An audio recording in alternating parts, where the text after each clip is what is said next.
All right, folks, so here we go. So we're going to start a little bit more with the technical drawing stuff before we actually get into the building. So we're going to start with those floor plan symbols that we've been working with in class, and that's what we're asking you guys to learn about. So the very first floor plan symbols that we're going to be discussing today is going to be the duplex receptacle outlet, which is that guy right there, and a ceiling light, just a key. They call these keyless bases. This is the cheapest light you can install in a house. Sometimes you might see them in attics or closets where they actually have a pull chain on there. This one is not pull chain, so this one is still operated by a switch. So the very first circuit that we're going to build today is just going to be a light that just stays on. So there's really not a lot of function behind this. It's just more about getting the circuit understood and building the circuit. So when we are done here, we're going to have a duplex receptacle outlet and a single ceiling light that will work. Okay. So let's start off with the floor plan symbols that we're going to need for today. So every floor plan that you've ever seen probably before in the past has been a picture of a room, whether it be a bedroom, a closet, or a living room or anything like that. We're going to do ours a line diagram style. So I'm going to draw my floor plan across the paper, and it just will explain what's going into the build. Okay, so we start off every floor plan with a home run, and HR is going to identify home run. When we say the word home run, what we're really meaning is that this is where it originates from the electrical panel. So this is the beginning of the circuit. This is the feed. This is where everything comes from, that main service panel in the house, and then it branches off to different circuits throughout the house. So if you could imagine, we're going to start off very, very simple. Imagine that you're starting your life off living in the closet, and the only thing you have in that closet is a single receptacle outlet and a light, right? So that's the real basic room that we're going to build today. So if we look back at those floor plan symbols, we're going to go ahead and we're going to draw our duplex receptacle outlet, and we're going to draw our ceiling light, like so. Bang, bang, bang, bang. Use that template as much as we can, and that'll kind of keep things neat and organized. All right, so this is our duplex receptacle outlet. This is our light. Right? These are our two devices there. Remember, HR stands for home run. That's what's originating from the electrical panel. Now, this floor plan does a great job. I like to think of the floor plan as like our shopping list. Okay, this is going to tell us what we need to get and the material that we need for the job. There are multiple drawings that we will work with in this class to help explain to you folks what's happening in the circuit, because you're introductory learners. As an electrician, residentially, we pretty much just live and die here by the floor plan, and the rest of the stuff that you're about to see now is done in our heads unless we get to more complicated things. So for us, I'm going to take my head, I'm going to crack it open, I'm going to spill the guts out right onto this paper for you, and you folks will have an understanding about what's happening inside the electrical contractor's head when they're building the house. So we've got a cable diagram, and we'll explain what that is in a second. And really what you need to know about a cable diagram is that a cable diagram is going to use the exact same symbols as the floor plan that you already know about, and that's going to make our lives a lot easier. So really we're just regurgitating the same exact symbols that we just used. And this is incomplete. We're not going to just do this and walk away from the cable diagram. We're actually going to use the cable diagram to generate what type of electrical cable that we're going to use for the installation. And I'll show you how we kind of get that out of this at the very end. We're going to head back to this cable diagram. So let's talk about a wiring diagram. Okay. And this is where things are going to get a little bit crazy. Now, a wiring diagram an electrician is going to use is going to be, when they get into more complex things, we get into control circuit work, we get into industrial work, we get into commercial work, is where wiring diagrams really take shape and really get used by an electrical contractor. But as a introductory electrical student, as a beginning residential electrician, you have no problem using a wiring diagram. You're not going to get made fun of. You're not going to get looked at funny.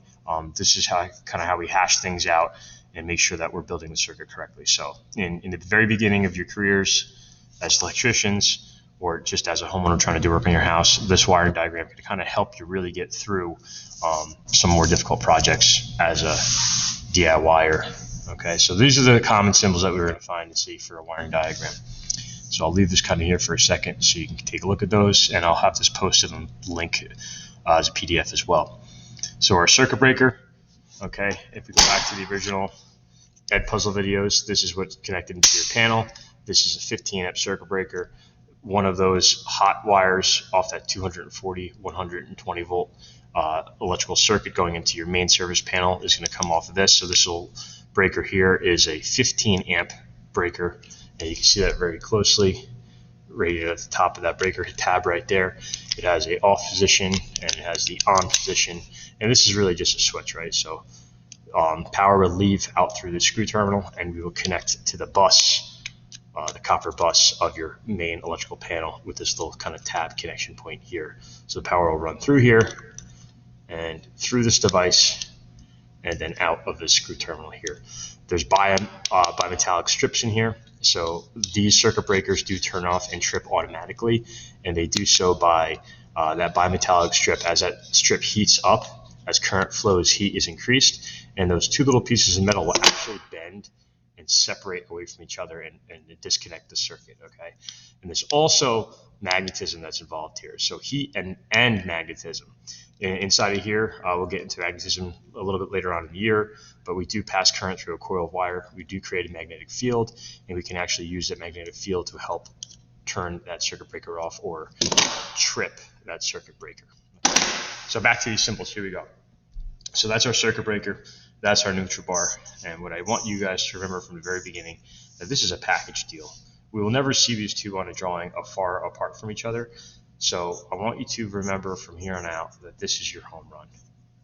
Okay, so whenever you see the symbol on your drawing or you see the HR, I want you to keep in the back of your heads that you will always have a circuit breaker and neutral bar to replace the home run. So to make things really easy and accurate, let's go ahead and let's go down here and let's draw our circuit breaker and our neutral bar right off the bat. I'm trying to use that template as much as possible to try to keep things neat, keep things organized. If we start kind of making up our own symbols as we go, especially with all these very, very different looking symbols, you're going to have a completely different drawing than the person next to you, and they're going to have a completely different drawing than the person next to them. So in order to keep things neat and organized, we're just going to go ahead and use that template to try to regurgitate those symbols exactly the way they look on the symbols page. Okay, so our circuit breaker, our neutral bar, some people will even write the amperage rating of the circuit breaker as the one I showed you. You can say it's a 15 amp circuit breaker. Those are the match symbols to HR. So remember, floor plan and cable diagram use the same symbols. Those are our floor plan symbols.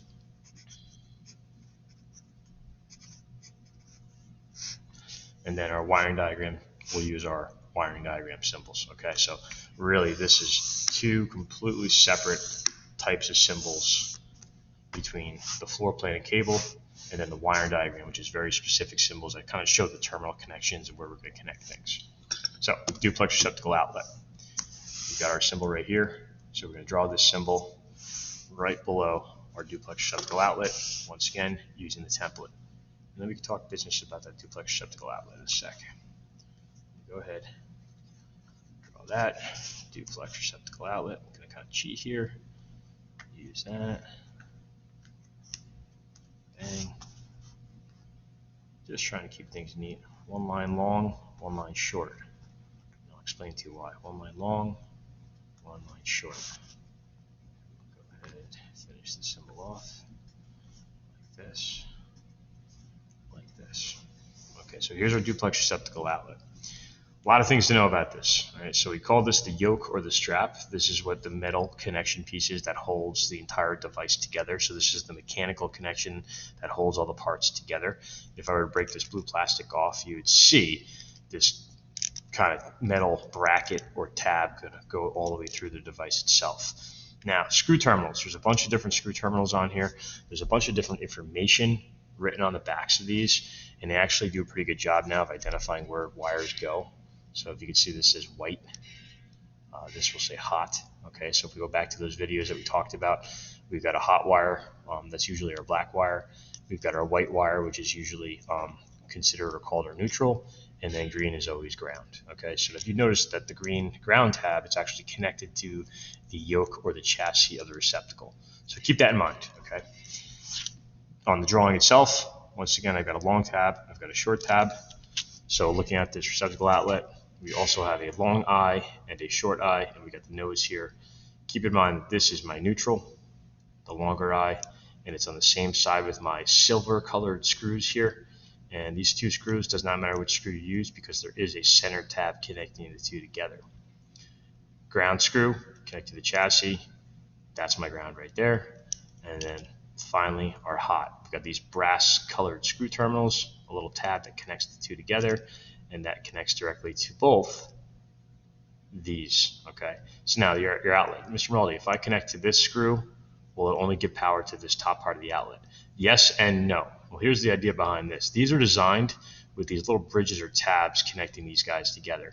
So if we leave these bridges and tabs intact as they are from the factory, does not matter which screw terminal you connect your one wire to, it will bring power to both of these two. I should say this is duplex because they're both single outlets, and that's why we call it duplex. So each one of these will get power regardless of which screw terminal you use because of these little tabs right here. How about that? Does that solve the problem for you? Good. Ceiling light. Ceiling light. Once again, we've got the goldish color, and we've got the silver colored screw terminals here. Okay. The goldish color or brass colored screw terminals are associated with the hot. Now, the hot is that center tab there. You can tell that there's a small little rivet that connects this through. And the way I can identify is I'm actually going to shove my pencil into that hole. And if I flip this guy over here, I could tell that this is actually the hole that connects to those gold colored screws. We want the center tab to be hot. Now here's what's dangerous about these things. If I'm a homeowner, I pick one of these up at the Home Depot or whatever it is, I go to my house, I didn't take this class, I didn't pay attention, I didn't look it up online, I just connected any wire to anything, it will work. Now what's the big deal, Mr. Maraldi? You just told me that it's a big deal, but if I mix up my wires, this device will still work. Well, here's the problem with that. I go to thread a light bulb into this outlet. If I have the tabs or the screw terminals reversed on my connections on the back, this will become the hot, this will become the neutral. Light still works, but now this outer shell gets the hot, which could lead for electrical problems down the road, possible shock, possible electrocution by death, believe it or not, by just having two wires mixed up on the back. Okay, so we'll talk about that in a little bit. Another thing to notice about this is that this is made out of plastic. There is no metal frame or chassis holding it. Therefore, we do not have that ground screw associated with this device. Okay, so if we've got a metal device or metal frame, you will see a ground screw. If you've got a plastic device or plastic frame, you will not see a ground screw. Okay, so this little food for thought for you to keep in the back of your heads as we go. Go ahead, I'm going to draw up my light here one last time. Look at that, we're already making a mistake. I was about to draw the same symbol again, but we have to realize that a light outlet, when we get to the wiring diagram symbols, looks slightly different. The reason why is because we're identifying and showing the screw terminals so we can make our connections. This is the brass, this is the silver color. So keep that in the back of your head. And as we go, I'm going to draw this solid black, and that will remind us that this is going to be where the hot wire goes. And I'm going to leave this open, and that will kind of tell us where the white is going to go. So I get a little closer for you, and we could start drawing this thing up.